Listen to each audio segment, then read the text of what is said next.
A graça e a paz do Senhor Jesus.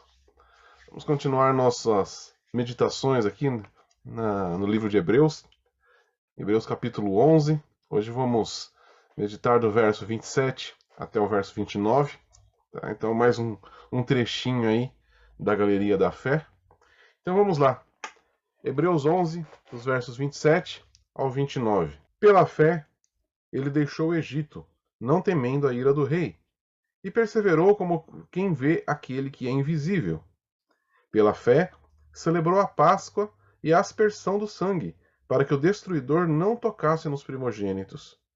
Pela fé, os israelitas atravessaram o Mar Vermelho, como se estivessem em terra seca. Ao tentarem fazer o mesmo, os egípcios afogaram-se. Amém. Vamos orar.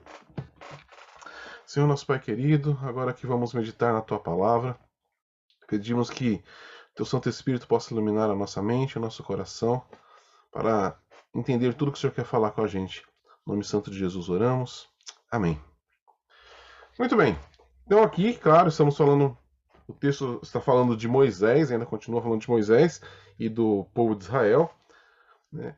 E o Êxodo é o grande evento do Antigo Testamento, né, que é o paradigma do Novo Testamento com relação à salvação. Então, é o maior exemplo e o maior símbolo, o tipo, né, da salvação cristã descrita no Novo Testamento, através da obra de Jesus Cristo. E o Êxodo, que acontece lá no Antigo Testamento, no início do Antigo Testamento, é o grande tipo, a tipologia, é o grande paradigma, tá? Dessa salvação. Então, em Hebreus 11, o autor aqui que está registrando, né, e ele está nesse capítulo falando sobre a fé, a galeria da fé, e todas essas pessoas que demonstraram fé no Antigo Testamento. Ele vai levar um tempo aqui, como a gente tem visto, para falar de Moisés e da geração que realmente saiu do Egito. Então, fazendo essa conexão aqui com o Êxodo do Antigo Testamento, que é o símbolo da salvação. Apesar das muitas falhas do povo dos israelitas, como a gente sabe que aconteceu no decorrer da história, após a saída deles do Egito, na caminhada deles pelo deserto, muitas rebeliões, tanto é que aquela geração que saiu mesmo, não entrou na Terra Prometida, com exceção de Josué e Caleb, mas, sim, aquele povo, naquele momento da saída do Egito, eles deram um grande passo de fé. Eles tiveram um grande ato de fé, que foi a saída do Egito até a travessia do Mar Vermelho. Todo esse processo, tá? Que é o que está descrito nesses versos que nós acabamos de ler aqui. Então, foi um ato de fé. Então, mesmo que a gente entenda que posteriormente eles vacilaram, eles deixaram, eles se rebelaram contra Deus, mas nesse momento aqui nós vemos um grande ato de fé. Então, o foco desses versículos ele está em Moisés, claro, que é o que está na galeria da fé mesmo, mas, né, ele vai citar aqui o povo, porque Moisés foi o líder, e o exemplo dele, como a gente já tem visto, que mostra essa liderança piedosa, né, que foi feita e sempre é feita corajosamente pela fé. Então, uma liderança de fé ela é capaz de reproduzir a sua fé na vida das outras pessoas. Então, a importância, né, que toda liderança tem, e não só de pensando em líderes da igreja, mas toda vez que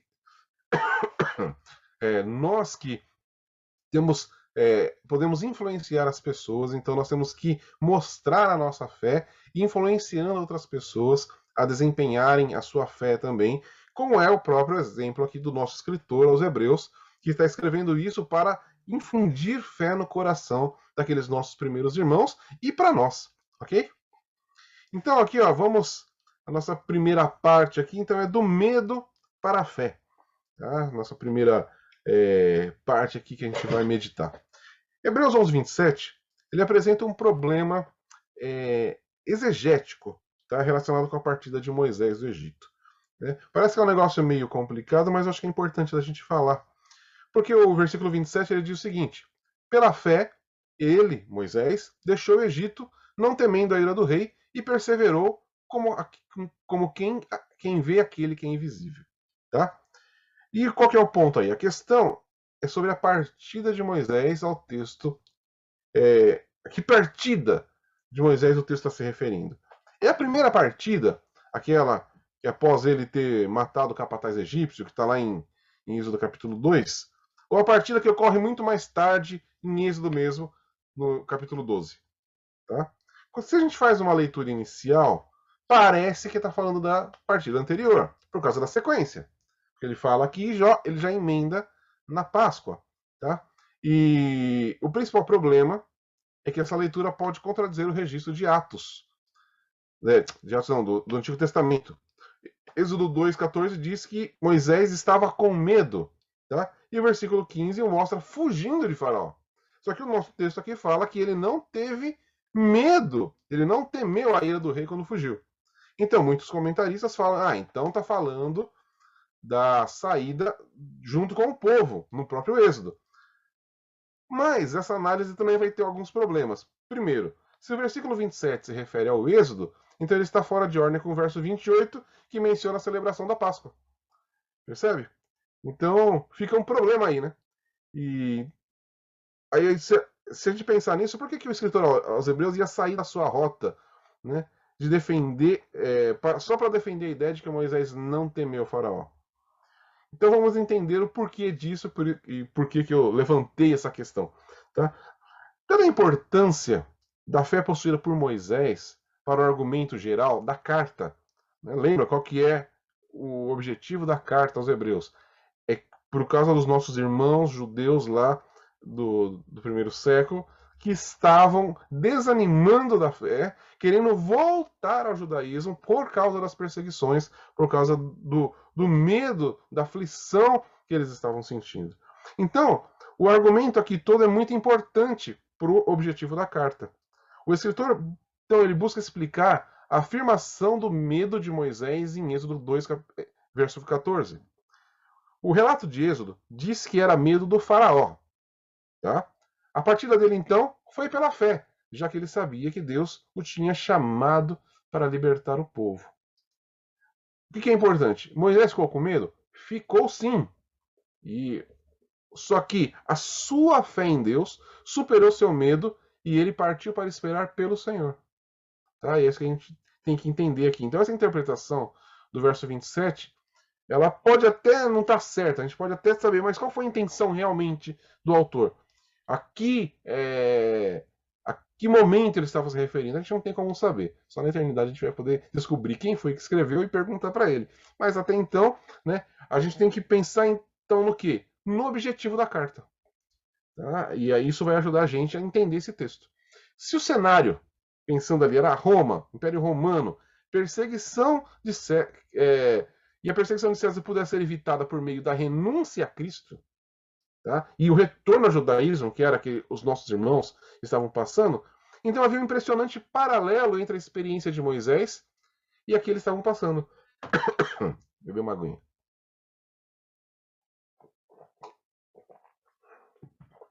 O escritor de Hebreus está usando, então, esse exemplo, para defender a ideia de que o medo deve ser enfrentado com a fé.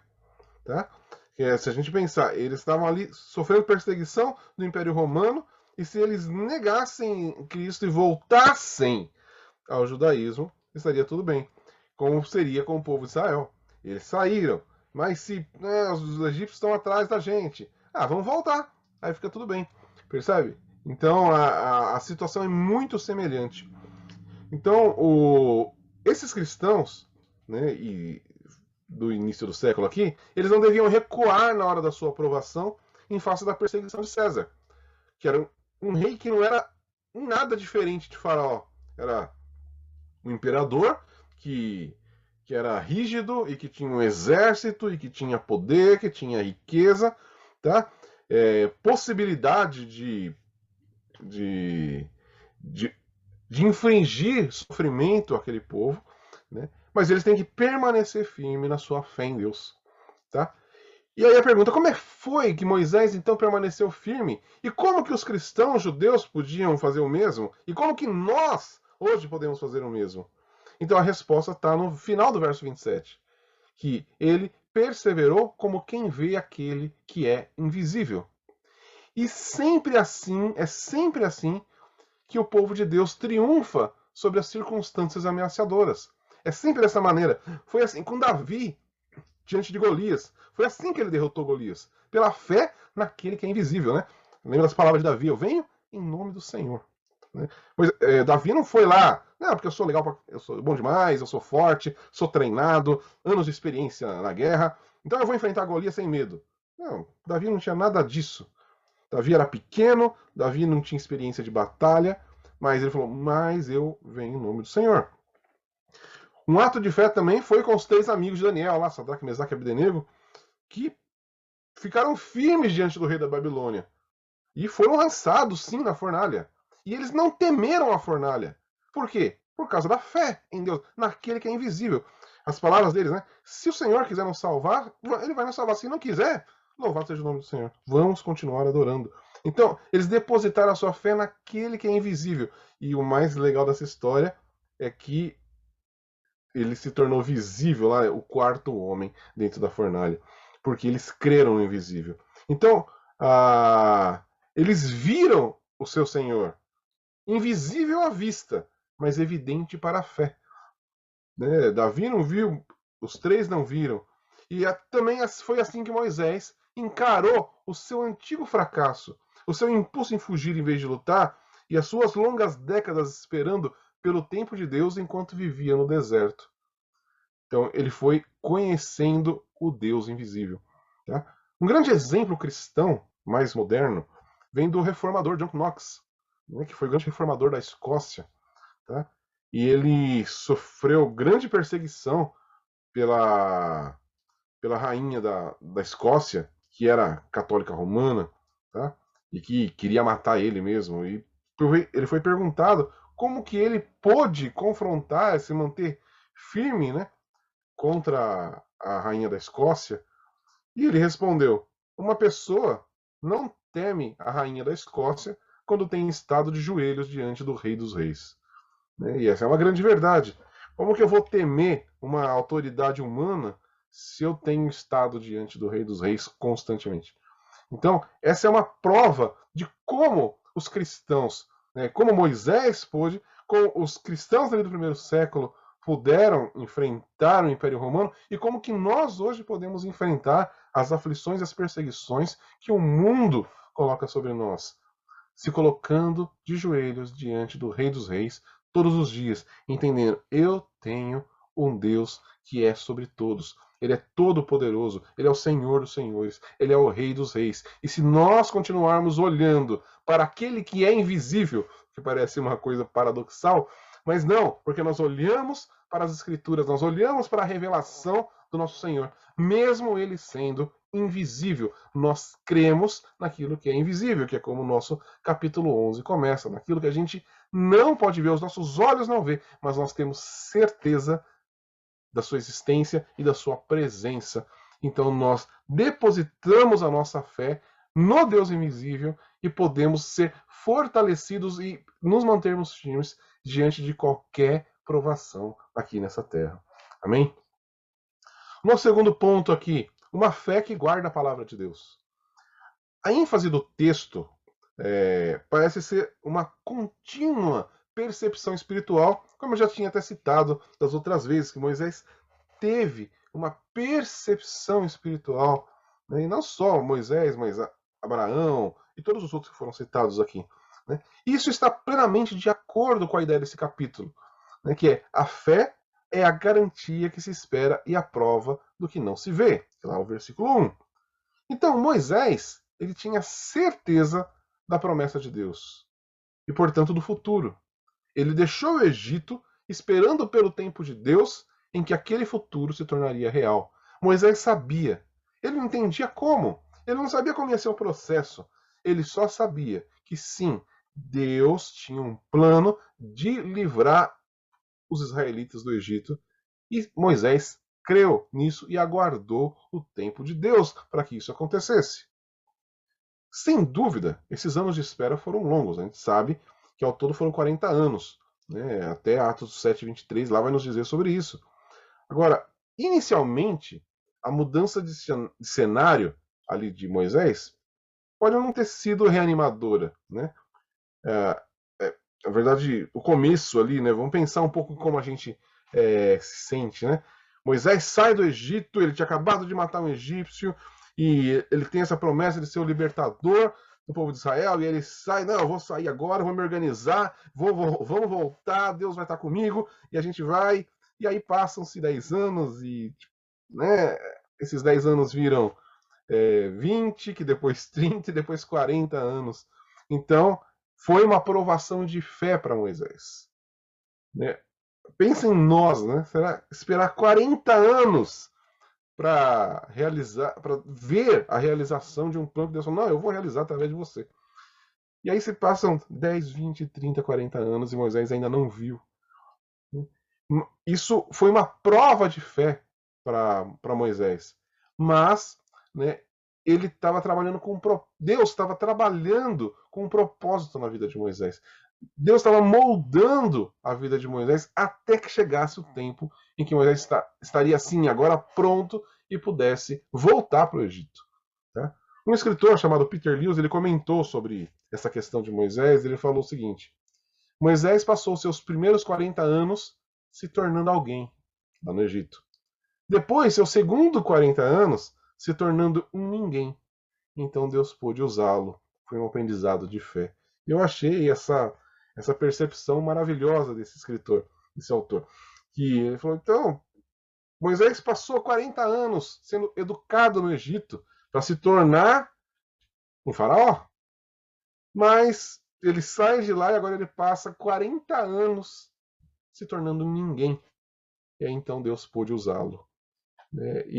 Então, se a gente pensa na trajetória de vida ali de Moisés, são 80 anos de Deus trabalhando o seu caráter, trabalhando quem Moisés seria. E como que Deus iria agora sim usar Moisés para executar um plano de salvação para o povo de Israel.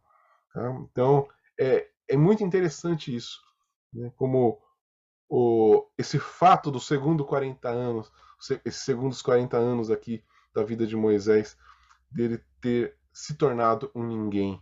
Porque muitas vezes é isso que nós precisamos mesmo. Deixar que Deus tire, né, tudo aquilo que vai atrapalhar, né, a nossa vida com Deus, a nossa vida perfeita diante de Deus. Deus sabe que na nossa trajetória aqui, muitas coisas são agregadas à nossa vida. E muitas vezes nós passamos por situações difíceis até na nossa vida, porque Deus está nos limpando. A gente falou disso no outro texto. Né? Como Deus, a escola da aprovação é para limpar a gente, para preparar a gente para aquilo que é perfeito. Amém? Então Moisés, agora sim, depois desse aprendizado de fé, depois dessa transformação que ocorre com ele, então agora Moisés volta como libertador de Israel, sabendo que a liderança dele tinha que ser marcada pela fé. Então agora sim, ele enfrenta Faraó. E o Senhor disse a Moisés, está em Êxodo capítulo 11, trarei mais uma praga sobre o Faraó e sobre o Egito. Depois disso, ele vos deixará partir daqui. E ao deixar ir todos vós, na verdade vos expulsará. Depois disso, Moisés disse a Faraó, assim diz o Senhor, à meia-noite atravessarei o Egito, e todos os primogênitos na terra do Egito morrerão, desde o primogênito do Faraó, o herdeiro do seu trono, até o primogênito da escrava que trabalha no moinho, e todos os primogênitos dos animais. Então, olha aqui, né? Aqui nós temos uma mudança de cenário absurda. Esse texto que nós lemos já está ali no final do processo, já se refere à 10ª praga, mas olha a postura de Moisés diante do faraó. Ele vem trazendo a palavra do Senhor em fé, sem medo algum, sem ficar pisando em ovos ali, ou como que eu vou falar? Então, sabe como é, faraó? Não fica chateado não, mas não, ele vem com ousadia falando a palavra de Deus. Então, a gente vê que a questão toda de Moisés foi que ele se manteve firme na palavra de Deus. A palavra inicial de que Deus iria libertar o povo de Israel, que Deus iria usá-lo para libertar o povo de Israel. E agora ele chega enfrentando o faraó de novo com a palavra de Deus. Então isso é muito importante, a perseverança da nossa fé na palavra, naquilo que Deus disse. É o que Deus nos diz que vai nos sustentar até o último dia. É a confiança na palavra dele. Não é uma confiança nossa ou numa situação que a gente sonha ou inventa. Não, é na palavra, naquilo que Deus disse. Não adianta que eu vejo muita gente que fala, não, eu tenho certeza de que Deus vai realizar os meus sonhos. Não, não é uma questão. Essa não foi a questão com Moisés e a Bíblia não ensina a gente em momento algum isso. Mas sim que nós temos que manter os nossos olhos firmes no Senhor e na palavra que ele nos disse. Perseverarmos na palavra dele. E assim poderemos enfrentar qualquer situação adversa. Amém?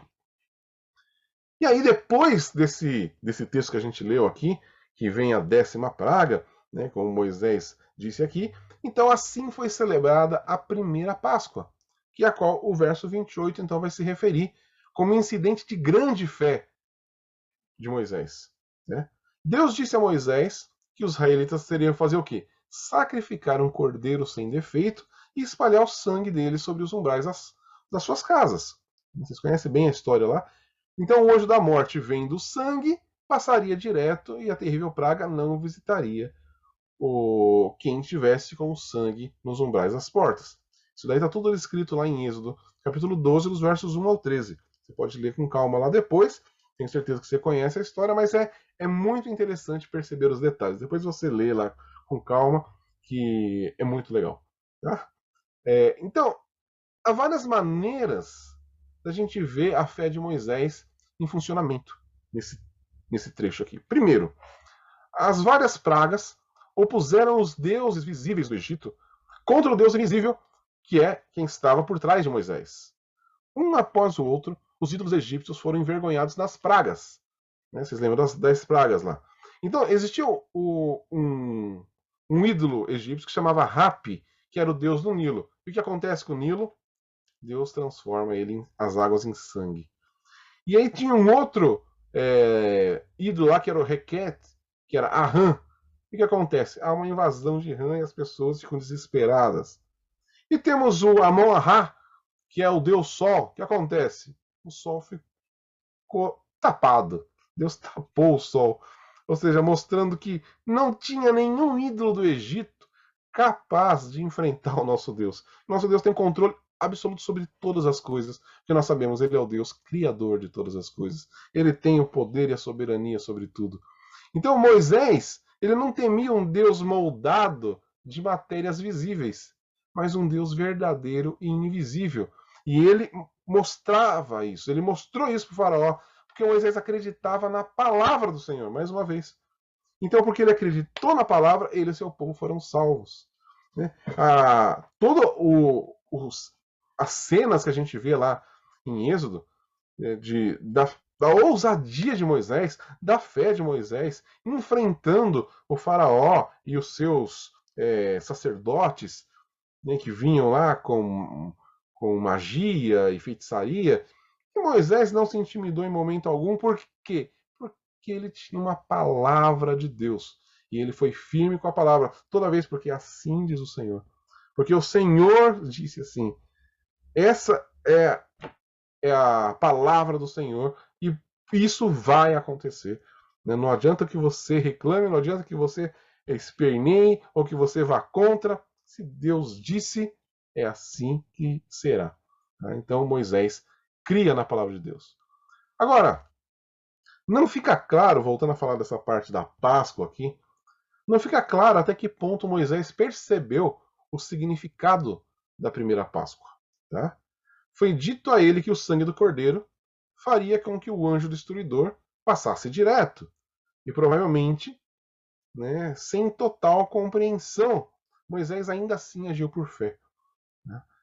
E parece ser esse o ponto principal desse versículo aqui, que Moisés, pela fé, agiu em cuidadosa observância do que Deus havia dito. Se a gente pensar, a gente conhece a história já, então para a gente fica talvez um pouco mais fácil de de entender e falar, claro, olha o que aconteceu, porque Deus já tinha. Porque a gente já conhece o final. Mas se a gente pensar ali no povo de Israel e pensando em Moisés, como é o foco do nosso texto, Deus diz: o anjo da morte vai passar, vai levar todos os primogênitos, mas não, cada família ali vai pegar um cordeiro, vai matar, vai passar o sangue nos umbrais das portas, e o anjo da morte não vai passar e não vai entrar e matar o primogênito. Isso foi um ato de fé. Porque eles nunca tinham visto primeiro isso acontecer. De todos os primogênitos morrerem de uma vez. Segundo, passar sangue de cordeiro nos umbrais das portas. E isso impediria a morte dos primogênitos. Né? E as famílias reunidas comendo o cordeiro em casa. Então, o sangue do cordeiro, né, foi passado na porta e eles comendo a carne do cordeiro ali dentro. E isso era uma atitude de fé, porque isso era novidade. Ninguém nunca tinha feito isso. Nunca tinham visto isso acontecer. E eles, mesmo assim, eles cuidadosamente ouviram, Moisés ouviu e instruiu o povo a fazer exatamente o que a palavra de Deus disse. Moisés guardou a palavra de Deus, assim como foi dito a ele, cada detalhe. E dessa maneira, ele e inúmeros outros foram salvos da ira de Deus. Então, o mesmo se aplica a todo aquele que ouve na palavra de Deus e crê. Quando nós ouvimos a palavra de Deus, damos ouvido, cremos na palavra de Deus, então nós encontramos salvação. Nós encontramos nosso livramento da morte. Ok? Mais uma aguinha.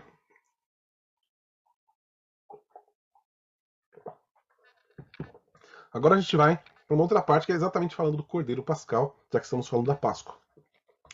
Uma outra forma do versículo 28 falar da grande fé tem a ver com o sangue do Cordeiro. A gente pode imaginar os pensamentos dos egípcios e até dos próprios israelitas que viviam há tantos anos já ali, mais de 400 anos, no Egito, levando o cordeiro para suas casas, matando esses cordeiros e espalhando sangue ao redor dos umbrais das portas. Vamos pensar nessa cena. Às vezes a gente não pensa muito nisso.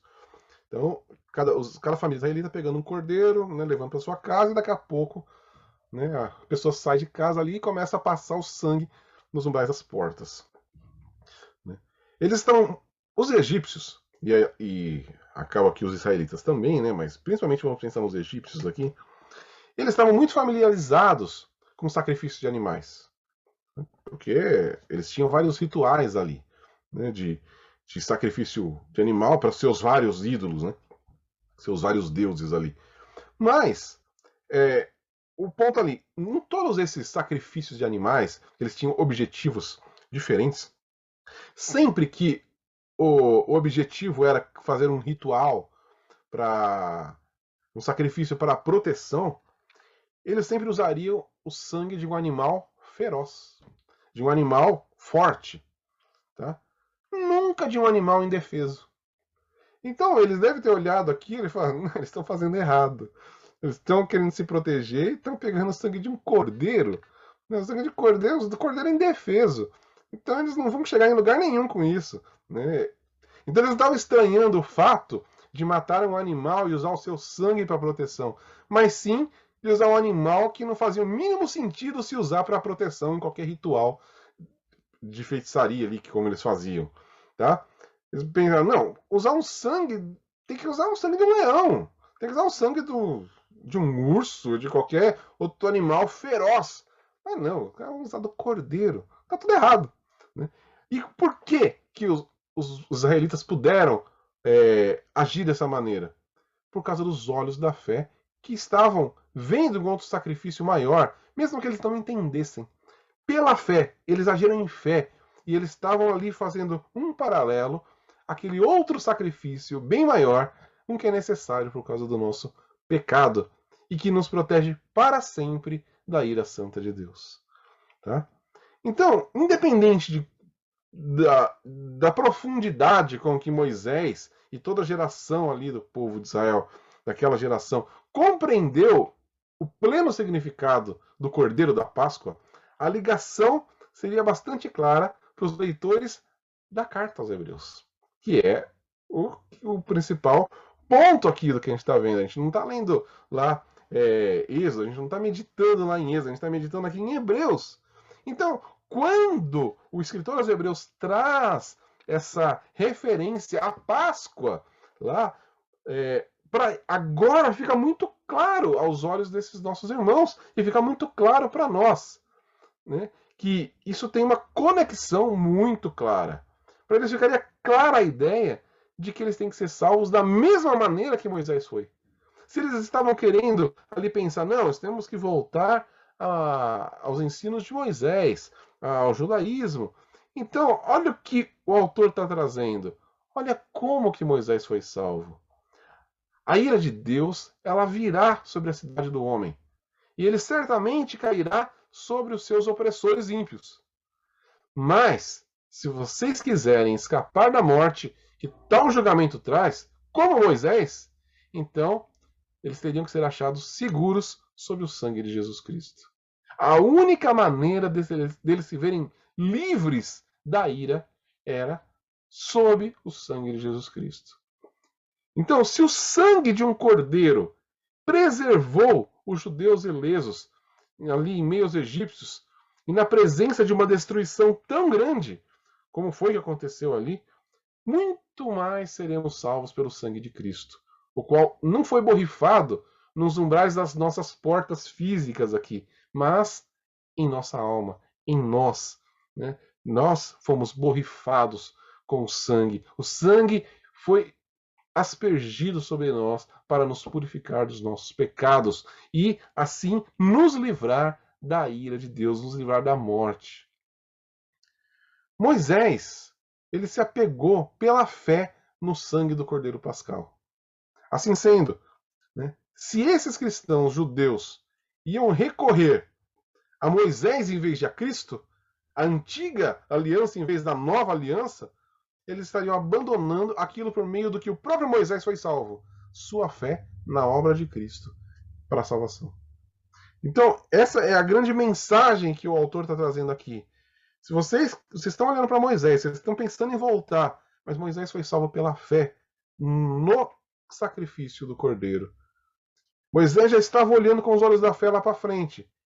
E vocês têm diante de vocês o sacrifício de Cristo, e vocês estão querendo voltar e tirar os olhos do sacrifício de Cristo. Então, a grande exortação aqui, olhe com os olhos da fé para a grande salvação. Moisés olhou, e se vocês querem seguir Moisés, olhem também para Cristo. Amém? E essa é a mensagem que vem para nós. Vocês querem se livrar da ira de Deus? Vocês querem se ver livre das tribulações, livre das prisões? Olhe para o sangue do Cordeiro. Olhe para o sacrifício de Jesus Cristo. Olhe para a sua obra redentora que foi perfeita. Olhe para aquele que aparentemente parecia tão indefeso, mas era o Rei dos Reis ali naquela cruz. E o seu sacrifício trouxe grande salvação para todo aquele que crê. Amém? E agora vamos para mais uma parte aqui. A fé que faz a travessia. Então, o verso 29 conclui o relato de Moisés e da sua geração, falando da partida deles da terra do Egito. Fala aí, pela fé, os israelitas atravessaram o Mar Vermelho como se estivessem em terra seca. E ao tentarem fazer o mesmo, os egípcios se afogaram. Esse relato é bem conhecido nosso. Tá? Mas vamos ler aqui um trecho do Êxodo 14, dos versos 16 a 18. Então o Senhor disse a Moisés, por que clamas a mim? Só para a gente entender aí onde está esse texto, os israelitas saem do Egito, estão agora lá atravessando, indo para o deserto. Tem o faraó decide que vai matar todo mundo, manda o seu exército atrás do povo de Israel. Então Israel agora está olhando para trás e vendo o exército egípcio vindo atrás deles, e eles continuam andando e se deparam agora com o Mar Vermelho. Ou seja, não dá para ir para frente, e se voltar para trás agora a gente morre. Então a gente está aqui, né, entre o mar e entre a espada. Então o povo clama ali, a gente sabe, trouxe a gente aqui para morrer, isso aqui, tal, né? Mas aí Deus diz, né? Ordena aos israelitas que marchem, e tu ergue e estende a tua mão com a vara sobre o mar e abra-o, para que os israelitas passem pelo mar em terra seca. Endurecerei o coração dos egípcios que entrarão atrás deles, e serei glorificado por meio do faraó e de todo o seu exército com seus carros e cavaleiros. Os egípcios saberão que eu sou o Senhor quando me glorificar por meio do faraó com seus carros e cavaleiros. Isso está lá em Êxodo 14, dos versos 16 a 18. Então, olha a situação, mais uma situação que exigia um passo de fé. Né? Deus diz, por que está falando comigo? Ordena aos eles que marchem, e você estende a tua mão e abre o mar. Né? Olha, uma situação que nenhum deles tinha nunca visto. Né? Eu fico pensando, se fosse comigo ou com você, né, numa situação dessa, Deus, por que você está falando? Não, manda eles marchar e você estende a sua mão e abre o mar. Não, peraí, Deus, para tudo. Como assim? Nunca vi isso acontecer. Isso não faz mínimo sentido. Mas a gente não vê isso acontecendo no texto. A gente vê simplesmente Moisés falando: marchem, vamos, o Senhor vai nos dar o livramento. E ele estende a sua mão e o mar se abre diante deles. E uma situação, a gente já viu no que eles tentaram reproduzir em filmes, né, que já ficou bem interessante até nos filmes ali. A gente não sabe exatamente como foi, mas aparentemente o que tentaram reproduzir nos filmes faz todo sentido. E não deve ter sido uma situação muito confortável você entrar num corredor no mar, com aquelas paredes gigantescas de água. Tá? Mas o que a gente vê? Moisés e aquele povo entrando, fazendo a travessia pela fé. Eles entraram naquele caminho porque o Senhor ordenou. Eles entraram naquele corredor no meio do mar porque o Senhor ordenou. E ali estava um ponto sem retorno. Né? Embora o povo necessitasse do estímulo, eles foram em direção ao mar dividido. Né? E assim, como muitos outros crentes, eles não viram outra forma de escapar até que Deus revelou aos olhos da fé. Eles estavam ali, a gente não sabe como fazer, como correr, para onde ir, não tem o que fazer. Deus, pela fé, ele mostra o caminho. É esse aqui. E eles tinham que seguir aquele caminho em fé. Não era uma coisa natural, não era uma coisa normal. Eles não tinham uma garantia humana, uma garantia de conhecimento, uma garantia de já ter passado por situações anteriores, sabe? Não, a gente pode aqui atravessar, que é tranquilo. Já fiz isso várias vezes. Não, eles caminharam pela fé. Era a primeira vez que eles estavam vendo um mar aberto diante dos olhos dele. Um caminho que o Senhor abriu e falou, vai por ele. E eles foram pela fé. Amém? Então, essa é uma das grandes imagens da salvação de Deus, essa travessia. Uma salvação somente pela graça, que exige de nós um passo adiante por meio da fé salvadora. Então, o caminho nos é dado aqui, né, da salvação, e nós temos que dar esse passo de crer e caminhar nesse caminho que foi aberto pela graça. E essa é a única maneira de alguém ser salvo. Deus providencia um meio de escapar da fúria intensa da sua ira. E isso nos aponta mais uma vez para o que Jesus disse: eu sou o caminho, a verdade e a vida. Então a gente vai entendendo cada vez, quando a gente faz esses paralelos, a gente vai entendendo. Jesus disse: eu sou o caminho, eu sou essa travessia, eu sou o caminho no meio do mar, a única saída que vocês têm. Então, aqui está a verdade, aqui está a vida. Nós precisamos andar nesse caminho que é Jesus Cristo. Nós precisamos andar em fé nesse caminho, sem olhar para trás, sem tentar encontrar uma outra solução. Não, mas deve ter algum jeito mais tranquilo, menos arriscado do que esse. Não, só existe um caminho para a salvação, que é Jesus Cristo. E assim, como o cajado de Moisés ali partiu as ondas, Jesus Cristo levantado, né, ali na cruz do Calvário, ele foi levantado para que todo aquele que nele crê tenha a vida eterna. Então, Moisés levantou seu cajado. No caso da nossa salvação, foi o próprio Cristo que foi levantado, o próprio Deus homem ali na cruz do Calvário, levantado, nos apontando o caminho e abrindo esse caminho de salvação para nós, como o próprio autor lá vai dizer, né, foi-nos aberto um novo e vivo caminho através de Jesus Cristo. E a gente vê, né, como que Moisés entendeu a salvação, que lá em Êxodo capítulo 15, vou ler os versos 1 e 2 só. Então Moisés e os israelitas entoaram este cântico ao Senhor. Cantarei ao Senhor, pois triunfou gloriosamente. Lançou no mar o cavalo e o seu cavaleiro. O Senhor é a minha força e o meu cântico. Ele se tornou a minha salvação. Ele é o meu Deus, portanto, eu o louvarei. É o Deus do meu Pai, por isso o exaltarei. Tá? Então, essa frase aqui, ele se tornou a minha salvação. Mais uma vez, Moisés está olhando com os olhos da fé. Então, pensando aqui nessa salvação, a salvação pela fé. Moisés foi uma figura fundamental, né, nessas cenas mais dramáticas da história redentiva. Primeiro, devemos considerar Moisés como um líder. E o aspecto chave da liderança de Moisés sempre ocorre, como toda liderança cristã, pela fé, foi a sua fé.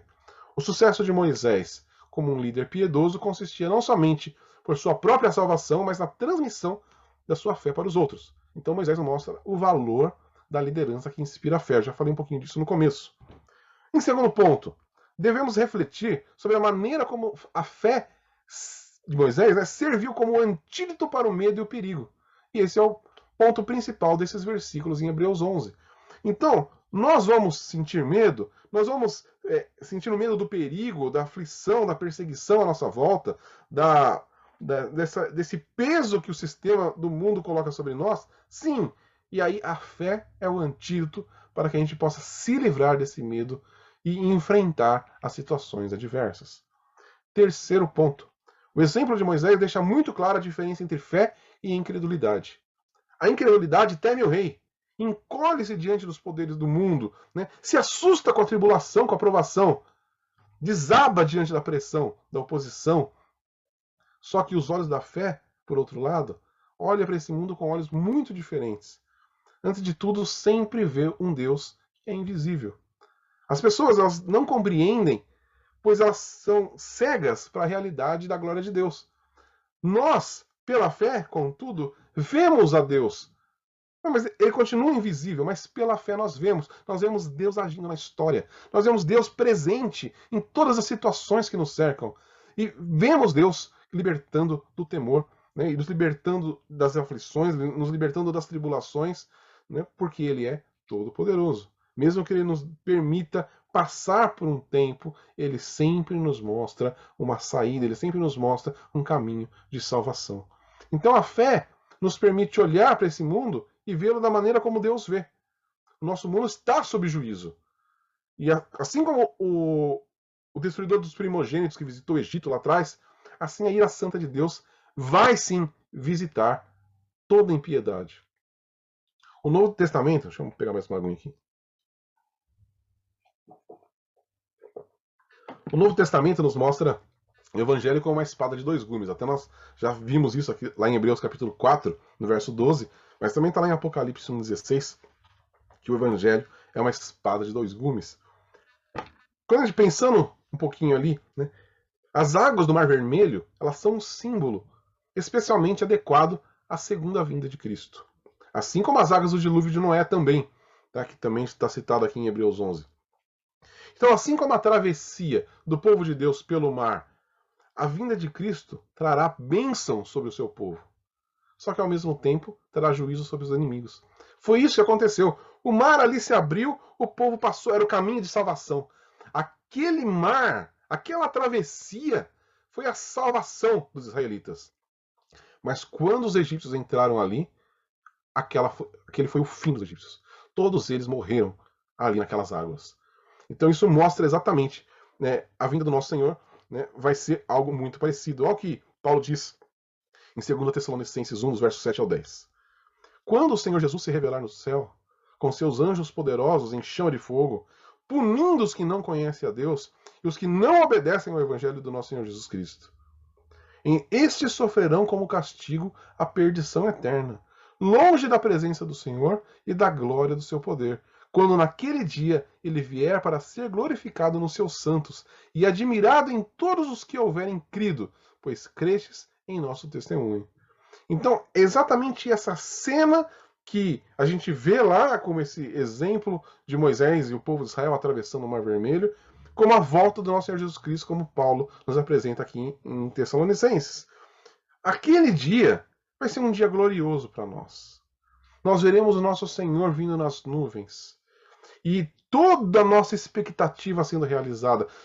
Toda a nossa expectativa de fé ali agora sendo acalentada, sendo realizada.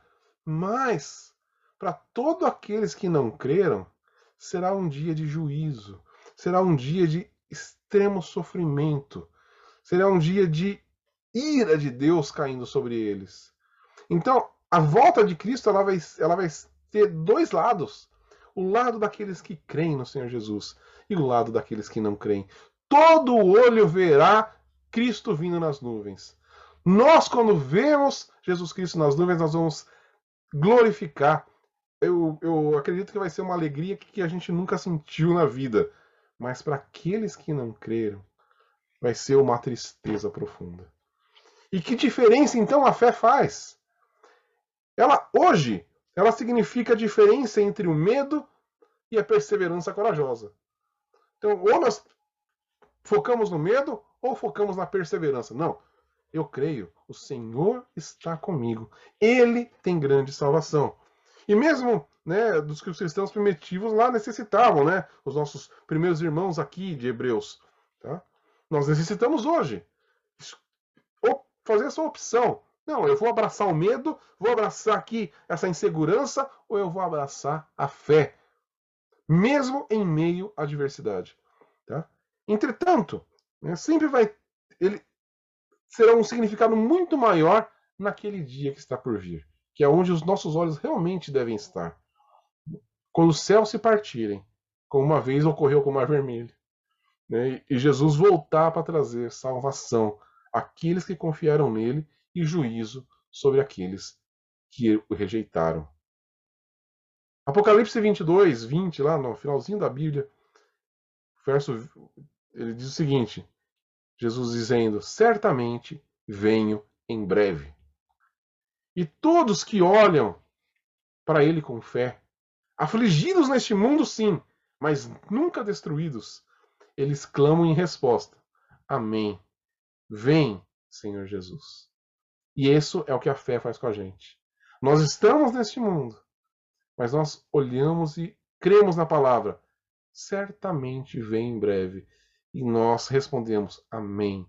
Vem, Senhor Jesus. E nós aguardamos pela fé, ansiosamente, o dia da nossa salvação definitiva, onde seremos libertos de todas as aflições, de todos os nossos medos, de todos os nossos inimigos. E estaremos eternamente com o Senhor.